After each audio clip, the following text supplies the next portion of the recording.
मुलांच्या डब्यासाठी लहान सुट्टी आणि मोठी सुट्टी यासाठी दोन प्रकारचे डबे बघणार आहोत. लहान सुट्टीसाठी मऊ लुसलुशीत शिरा, तर मोठ्या सुट्टीसाठी पौष्टिक असा पराठा बघणार आहोत.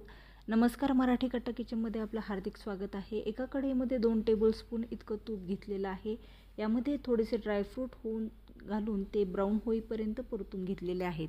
परतून झाले की 1/4 कप इतकं तूप आपण कढईमध्ये घ्यायचं आहे. त्यामध्ये अर्धा कप इतका रवा घालायचा आहे. छान सुगंध येईपर्यंत आपल्याला हा रवा भाजून घ्यायचा आहे. प्लेटमध्ये काढायचा आहे. अर्धा कप यामध्ये पाणी घालायचं आहे. अर्धा कप केशरयुक्त दूध घालायचं आहे. केशरयुक्त दूध असणं हे ऑप्शनल आहे, तुम्ही साधं दूध देखील घालू शकता. अर्धा कप इतकी साखर घालायची आहे. याला उकळी आली की भाजलेला रवा यामध्ये घालावा. अर्धा टीस्पून विलायची पावडर घालावी.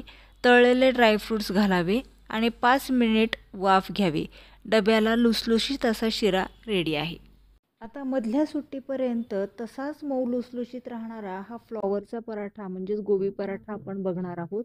एका बाउलमध्ये आपण थोडंसं मीठ घ्यायचं आहे. त्यामध्ये 2 कप इतकं गव्हाचं पीठ घातलेलं आहे. बारीक चिरलेली आपण यामध्ये कोथिंबीर घातलेली आहे. पाणी घालून हे पीठ मळून घ्यावे. त्यामध्ये थोडेसे तेल घालावे म्हणजे पराठा एकदम मऊ होईल.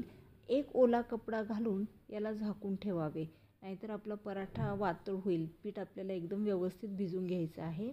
एक फ्लॉवरचा गड्डा घेतलेला आहे. त्याची फुले आपण तोडून स्वच्छ करून घेतलेली आहेत. ते धुवून घेतलेले आहेत. आता याला किसणीने आपल्याला किसून घ्यायचं आहे किंवा तुम्ही मिक्सरला देखील हे बारीक करू शकता. पल्स मोडवर दरदरीत आपल्याला बारीक करायचं आहे.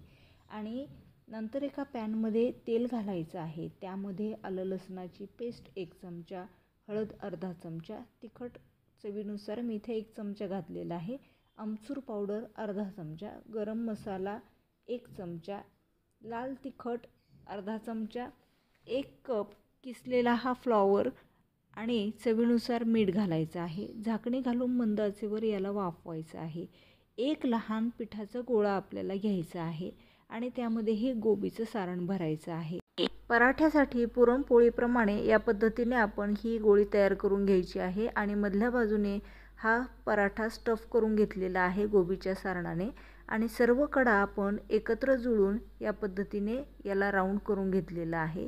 आता आपल्याला हा पराठा लाटून घ्यायचा आहे आणि पराठा लाटल्यानंतर आपल्याला हा दोन्हीही बाजूने छान तूप लावून खरपूस असा भाजून घ्यायचा आहे.